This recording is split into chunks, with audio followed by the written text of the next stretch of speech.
Do you know who started scouting in America? Today we'll talk about it.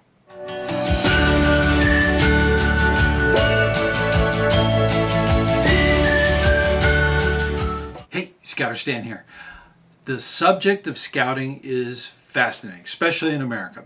It all goes back quite a while, quite a ways, well over 100 years.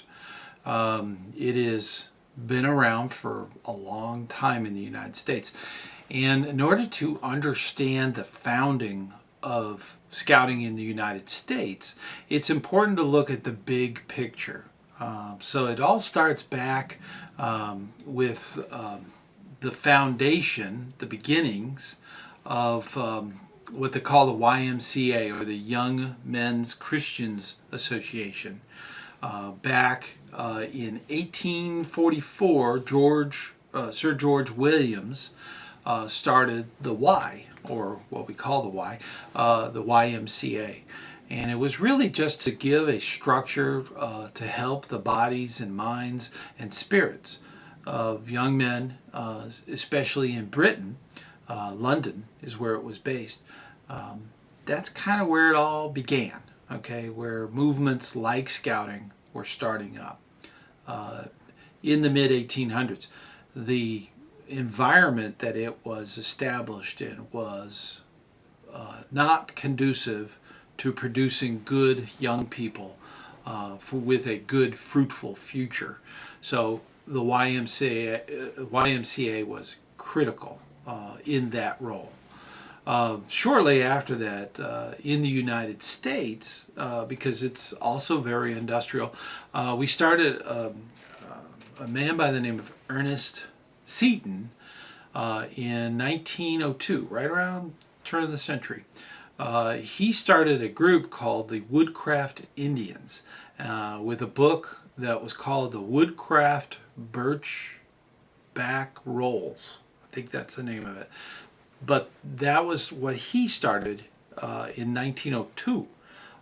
Then shortly after that, you have Daniel Beard, Daniel Beard.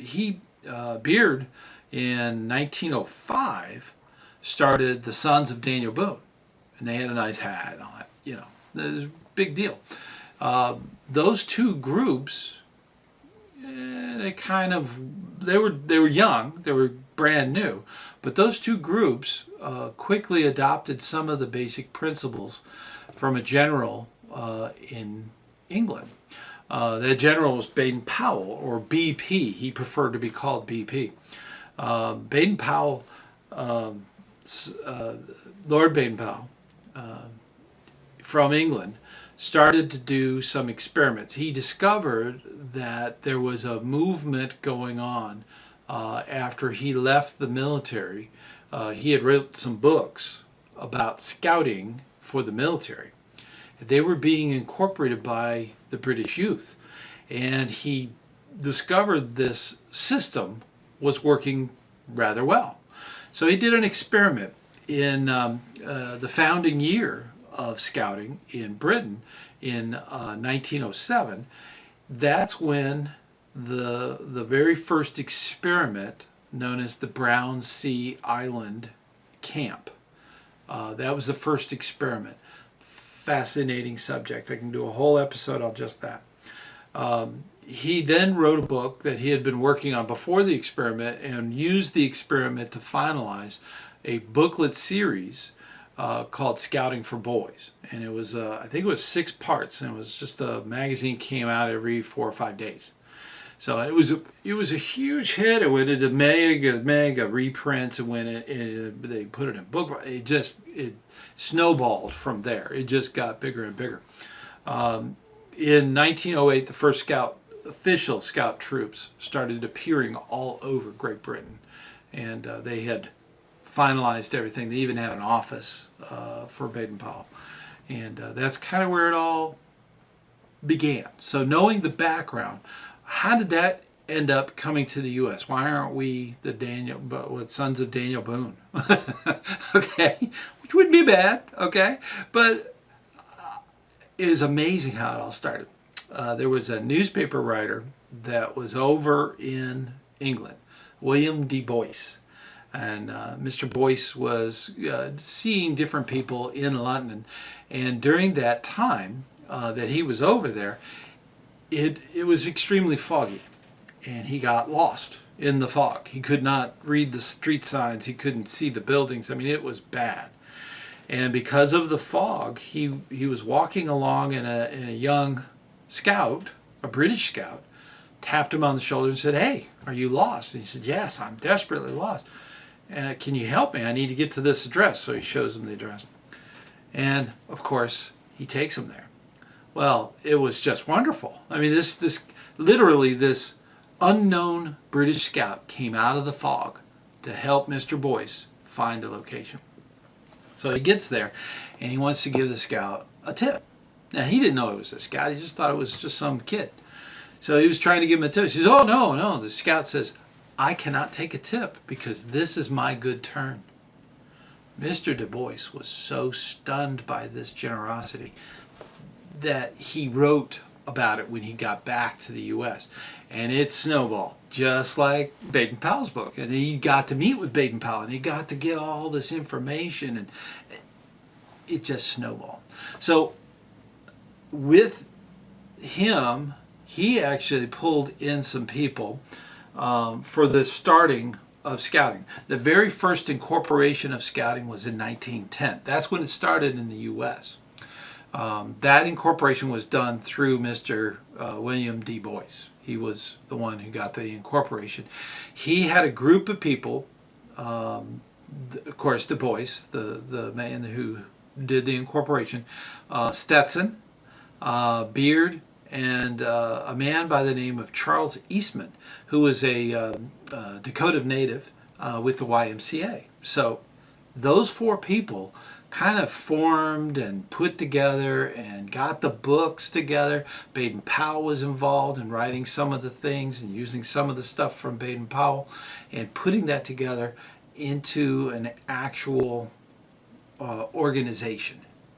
Then when Du Bois then handed that over, the development of the organization, he handed it over to Edgar Robinson and Lee Hammond.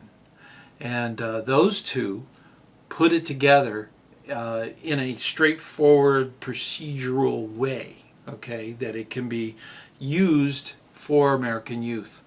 Later on, side note here, Lee Hammond, he was the founder and wrote a lot of stuff about Campfire Girls, okay?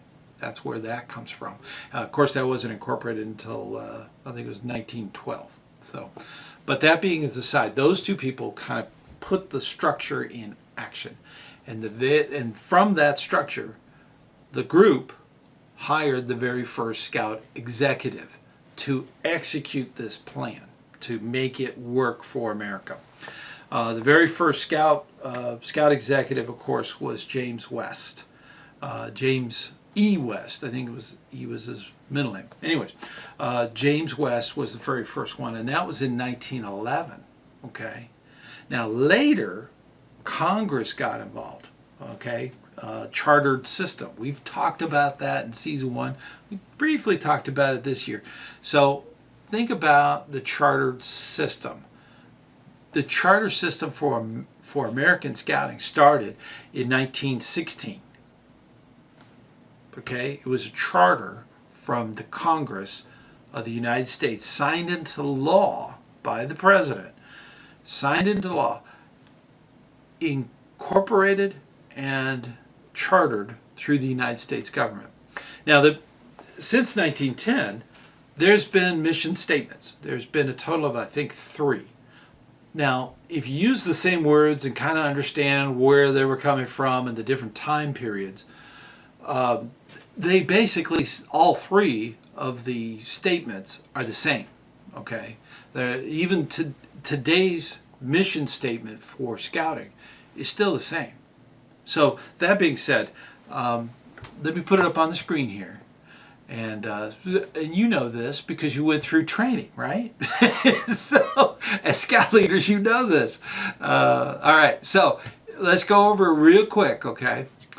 To prepare young people to make ethical and moral choices over their lifetime by installing in them the values of the Scout Oath and the Scout Law. That is the mission statement then and now. It's basically the same. That's what we do as adult leaders. We need to help our youth become aware and instill in them the Scout Oath and Scout Law so that they can use it for the future. Could you imagine this country? Could you imagine any country or any young people in that country believing in the Scout Oath and Scout Law? What that country could do? It would be amazing. And I believe that's the mission we are on. So keep up the hard work, leaders. And now that you know that that was a kind of a conglomerate history, history is never nice and neat. It's not like this, this, and this. It's always, this came from there, and this, and so on, okay?